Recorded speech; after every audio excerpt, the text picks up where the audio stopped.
in good hands. I'm glad to hear. Thank you all very much. Good morning.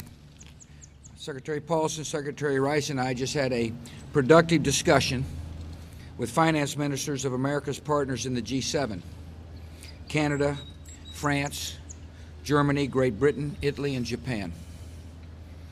I'm pleased to be with Prime Minister Juncker of Luxembourg, who is the president of the Eurogroup of countries, Managing Director Strauss-Kahn of the International Monetary Fund, President Zelek of the World Bank, Chairman Draghi of the Financial Stability Forum.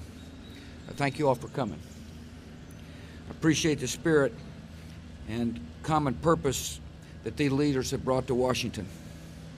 We recognize that the turmoil in the financial markets is affecting all our citizens.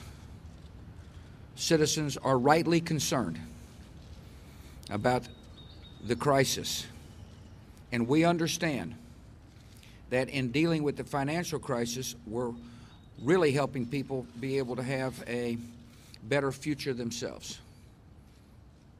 In my country, it is important for our citizens to have understood that which affects Wall Street affects Main Street as well.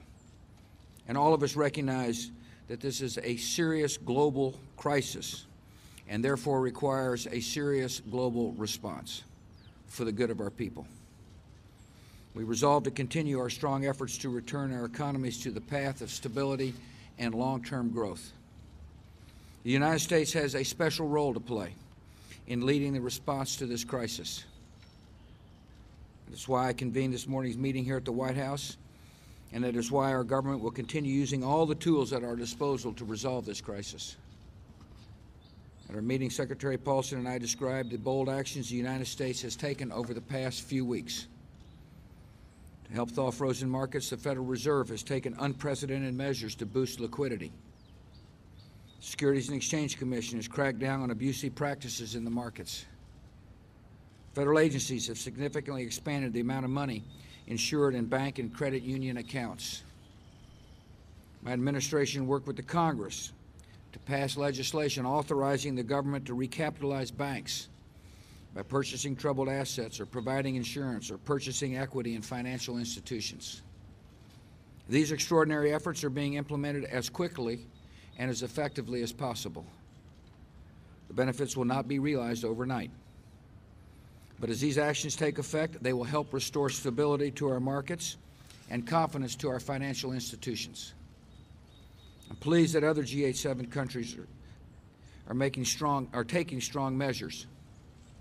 Finance ministers and central bankers have acted to provide new liquidity to markets, strengthen financial institutions, protect citizen savings, and ensure fairness and integrity in the financial markets.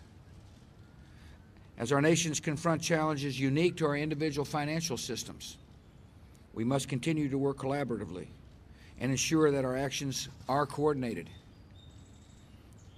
Joint interest rate cut earlier this week was a good example of effective cooperation. Yesterday, G7 finance ministers and central bankers agreed to a plan of action.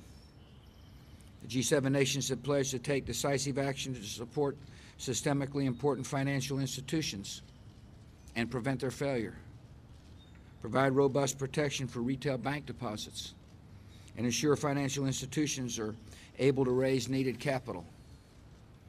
We've agreed to implement strong measures to unfreeze credit, ensure access to liquidity, and help to restart the secondary markets for mortgages and other assets.